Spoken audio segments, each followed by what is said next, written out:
aim is to turn every Tibetan youth into a Chinese. No Tibetan language teaching, all Chinese ideology, Chinese history.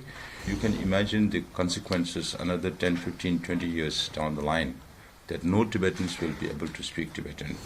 We were at one time very afraid of demographic aggression.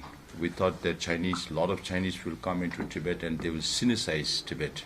Of course, there are more Chinese in Tibet today than earlier, but it's not increasing as much as we feared.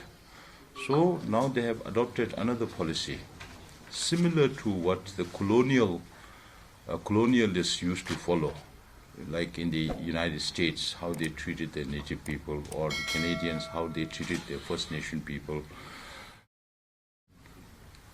China knows, when you point that out about the colonial-style boarding schools that they have set up in Tibet, and people tell them why you are doing this, they point fingers at United States and say how you treated your natives, or how the Canadians treated their First Nation people, the Australians, the Aborigines, or Maoris in New Zealand.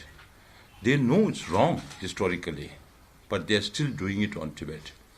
So with that, children between the age of 16 to 18, we are still checking how many are there below age of 6. All are put in boarding schools. No Tibetan language teaching, all Chinese ideology, Chinese history.